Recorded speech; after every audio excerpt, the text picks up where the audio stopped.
Welcome into Extra Time. You're very disappointed to have missed Craig's very detailed explanation about his new wallet. Oh. Fascinating. Well, it's not a wallet, it's a phone case. Oh, there you go, you see. That acts as a wallet. All in one. You said it was a birthday present. It wasn't. No. I bought it for myself.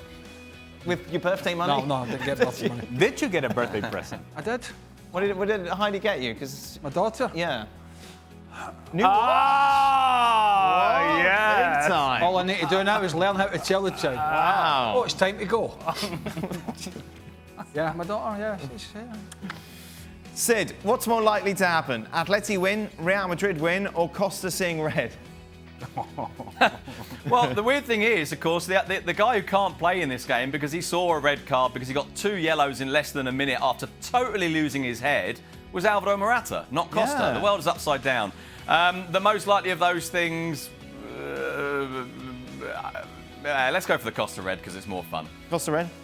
Good news for Atleti fans, Morata suspended. I suppose. I'm looking forward to João Felix, actually. Well, I'm sure he's pleased about that. Costa will Right, get... what Well, would- I'm not telling him. Costa... He's What not did done. Sid He's say? not done. What did Sid say? Yeah. What do you mean? Costa red. I'm not asking you this question. It's for Sid. He's moved on. Yeah, but I'm answering it. Oh, okay. Maybe I'm adding my 2 pennies before. Oh, great. Where'd you put the pennies in your wallet? That is a good question. Yeah. I don't put pennies in the No. wallet. No. So when Credit you get cards. Any changed... cash? A little bit of cash in there. Oh, hey. Hello. Hello. Benjamin. Credit cards. Driving license. Oh, God. Should never asked. What would Craig and Ali's ratings be in FIFA 20? FIFA 20 out today, of course. I've got no idea. I've never played FIFA 20 and I hope it stays that way. I've never seen it. Oh, well, it's the same as FIFA 19, really. I've never seen FIFA 19. 18, 17, No, 16, no, 94. No, keep going. Well, so high rating is 100. 99. Okay. I'll take a solid 81. 81, Ali. I will go with a solid 81. How did you play it? How'd you play it? I've played it with you before. Was that game where you had to play in the digital? Yes. Correct. Yes. I would be lacking in speed. Yeah. No interest and stuff like But that. physicality would be my thing. I get no interest. Very popular, Craig. Amongst who? People. Those Youngsters, kids? breathing. Youngsters. Oh, I get it with the kids. I play it. We're adults. Well, not really. Well. Not mentally. Well, we're adults. I don't get adults playing games like that. No? No. It's fun. What? A FIFA football game for adults? Yeah. Well, it's not for adults, particularly. Get out of Like here. rude language. Mature audience. Mature audience FIFA. Better things to do than that. Just Derek swearing at you. How is he on that? He's good. Is he? Yeah, it's him and Dicko. Yeah. How does he pronounce? How does he pronounce Mesut Ozil? Ozil. Same as he does. And what about the Spanish names? I never forget John Champion when we turned up. How do you say that guy that scored the very good goal for Villarreal the other night, the first goal? How do you say his name, Sid? Sid loves this guy. Hang on, I can't remember who did score the really The guy- good goal for Villarreal. the guy the other night. You're in love with him. The guy that was at Arsenal when he went to Villarreal. Oh, of course. You mean, how do you say the name of the greatest player of all time, or one of Yes. the greatest players Yes. of all time? Santi Cazorla. There you go. Yeah, all right. That's Cazorla. Champos embellished it a bit. Did he? Did he? Yeah, because we get up to the gantry at the Emirates and says, Craig, I think we should today. It's Santi Cazorla. And I went, sod off. It's Cazorla. That's one, whether you like it or not. What did he do? Azpilicueta as well? Do you know in one game at Spurs, he put an A4 bit of paper during the game and he wrote Gomesh -SH to me Oh. for the goalie. For the goalkeeper. Needless to say, I put the mic down And hit him with it. and almost headbutted him. For Dr. Sid, what subtext is there in the decision by La Liga to levy a fine of only around $328 on Barca for tapping up Griezmann? Has there been another incident in recent history where La Liga has fined a team so little? Right, well, first of all, apologies for going all Gab Marcotti on you. The fine comes from the Federation Competition Committee rather than the league itself.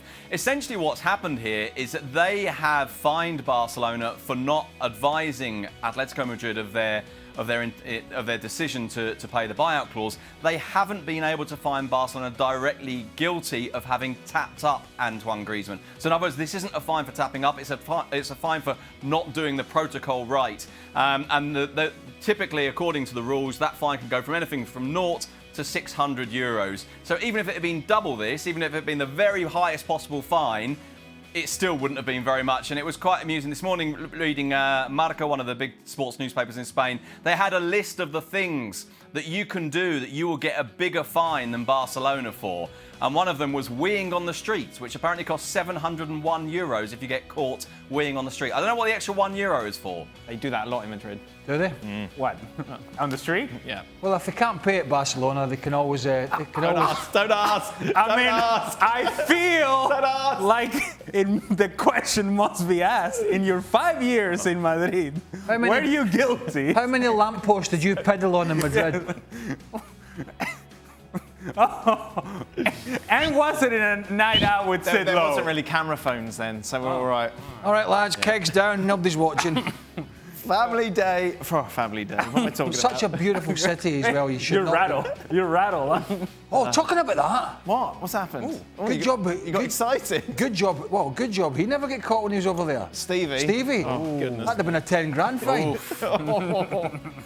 No one needs to see that. No. Favourite away day stories, either on the team coach or at a hotel or at training? Oh, boy. Wow. Was there a place that you would look forward to going? Yeah. Where? Oh, ground. No, I mean like, would you stay over and you know that would be good because you know it's a good night out afterwards? Would you go straight back up? Hold on. Let me explain. We, footballers, well certainly in England and Scotland, they go up the night before generally, Yes. and then you play the game, and then you get on the coach or flight and you return home. So you never stayed over? It was never... Not for domestic games, no. Right. No. Oh. No. So you're up business. Up business. It's business. You Business. don't, all right, we're having a night out, lads. We just lost it. We just lost to Oldham, but that's enough for a night out. There you go. Well, given the Major League Soccer, and Yep. back in the day when I played in Major League Soccer, we didn't quite have the resources to come in, play, and then Yep. leave. We would stay the night. There you go. And so it was fun to play in Toronto because usually those games were played during the day. Right. And so therefore, by 4 o'clock, The Shirley Temples. it was over Yeah. and the Shirley Temples were flowing. One of the good ones was when Thank Chelsea we played at Coventry and the kit man forgot the away kit. And Gordon Strachan was the manager of Coventry and he refused to change. Needless to say, Ruud Gullit, who was the manager, was not happy. Wow. We played in Coventry's away kit. So he forgot the away kit. The kit man forgot the away kit. You've only got one job. You've got one job to bring the away kit. Wow. And he brought the home kit. Now the home kit did not.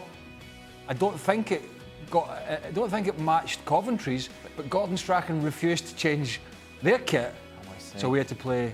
The other one I really liked was when they went to Blackburn and the waiter tripped on the way to the table with the coffee and threw it all over Ruud Gullit. Of course you'd like that. John Spencer liked it. John Spencer liked it even more than me. And it wasn't a cup of coffee; it was a pot of boiling hot coffee. Did the kit man get sacked? No, not sacked for that. No? Not sacked for that? What people may not realize is that away trips are not all that exciting. No. You go, you stay in the hotel, you have a meeting, then you go to the stadium, you play the game, you get out. Oh. Yeah, there's a good story. I can't mention names. Just saying. There's a club that's in the Premier League. Right. Well, they might not be in it this season. I don't know. No, they're not.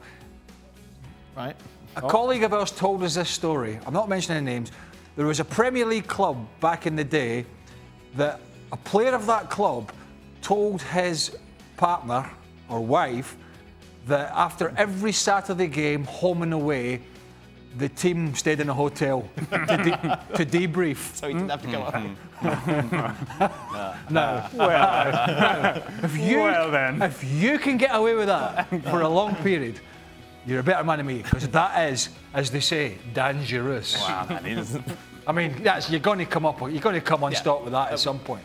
It's not an away trip. It's not an away trip, but I was told a story about a football player who told his wife that he was going fishing and that they would sit by the riverbank all night fishing and just very quietly fishing. Anyway, he would go out And then about 5 or 6 in the morning, what he would do, he would be the first person to turn up at the local fish market, buy himself a fish, and then walk back into the house with his fish over his shoulder going, hey, I caught one! Do you know Paul Gascoigne, talking about fish, Paul Gascoigne, when he was at Rangers, one day, Ali McCoist was saying the boys were all down training at their training ground, and Gaza was injured and McCoist was injured, and Gaza came in with 2 large, with all the fishing gear on, and 2 large trout into Ibrox. Why? And McCoist said, what are you going to do with those fish? Yeah. He says, well, the boys are at training, and Gordon Jury has been really annoying me recently. He said, so I'm going to put them in his car. So he got the keys out of his pocket, and he put the fish into the boot. And McCoist went to shut the boot, and he went, no, that's too easy. He said, the next one we're going to lift the boot up, take the spare wheel out, and we'll slip it under there. So they think he's got the first one. Gordon Jury sussed it, and they cleaned all the car out, not realising there was another one hidden. And apparently he would pull up at traffic lights, and people would be like, it was an absolute stench. There was like fish. Things Gascoigne got up to. It's incredible. Stevie's got a fish story as well, I seem to remember in his book. He's got many stories. Yeah, indeed. Is he ever coming back? The only thing, he doesn't eat fish though, does he? No, of course he doesn't. That's far too extravagant. Fish fingers. Fish fingers. He does, said not worth of a lie. Fish finger sandwiches. He won't eat wild sea bream and all that. No, monkfish. No, fish fingers. That's it then. We are done. Thank you very much. ESPNFC returns to your screens on ESPN Plus tomorrow. Alexis hosting from London. Well, thank you very much for watching ESPN on YouTube. For more sports highlights and analysis, be sure to download the ESPN app. And for live streaming, premium content, and let's not forget as well, ESPNFC 7 days a week. Subscribe to ESPN Plus.